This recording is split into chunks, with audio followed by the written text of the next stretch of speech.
Hush. My mother once told me that when I had kids of my own, I would come to understand her. I read The Girlfriend's Guide to Pregnancy instead. I went to birthing class. I learned how to breathe.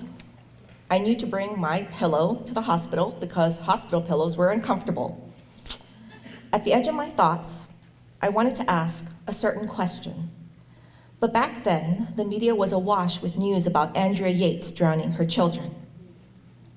Hush. My milk didn't come in properly. I spent $2,000 on a lactation consultant who told me to keep trying because kids who don't drink breast milk have lower IQs and get ear infections all the time. I pumped, held my newborn, and cried for weeks while swallowing herbs, pills, and protein drinks. I started to smell like imitation maple syrup. I was told I wasn't trying hard enough. Hush. I mentioned I was feeling depressed. I was told it was just the baby blues and to muddle through my hormonal changes. One friend said that I was sad because I was living in Minnesota.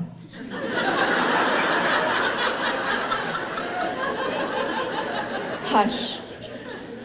Easter 2005. I watched the 10 Commandments. Convinced a mysterious smoke would kill my son, I stayed outside his room all night with my biggest chef knife. I believe I was the only one capable of protecting my child. I didn't tell my traveling husband. Hush. I stopped sleeping. I stopped going outside. I did not go to mommy and me classes. I was tired. While bathing my son, I cried. Hush. I went to the doctor after failing to sleep for 4 days. He put me on Ambien and Zoloft. My symptoms worsened. I cried even more. One day driving, I thought about how easy it would be to end it all. Hush. I told my general practitioner that I was afraid I would become a headline. I was afraid of becoming a horror story like Andrea Yates. When I confessed my fears to my doctor, he had me forcibly committed. Hush. At the hospital, the nurse kindly questioned me. She wished my doctor had called them first before signing the papers to send me there. She admitted that most general practitioners were unsure what to do with women suffering from postpartum depression.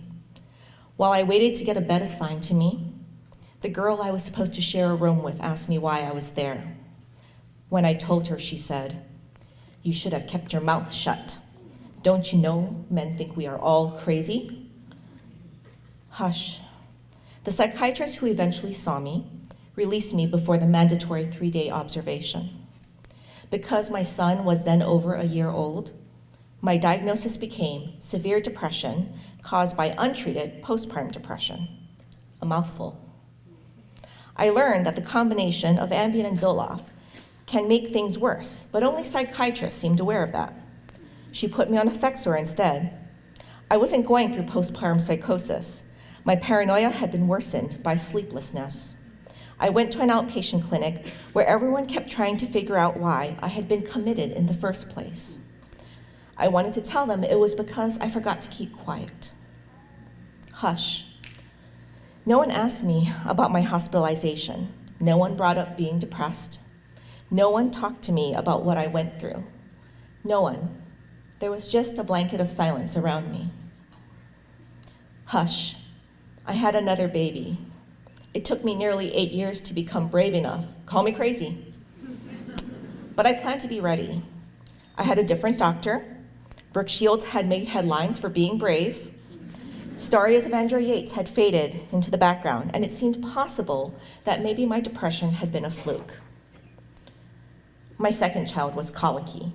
He cried all the time. I began to think he was possessed. This time I slept, but I slept too much. I wrote in my journal that he was my bundle of despair. I dreamed of my baby turning into an octopus, strangling me, killing me. I was afraid that I would be sent to the hospital again. I wanted to be normal. But when my OBGYN asked me how I was doing, I started to cry.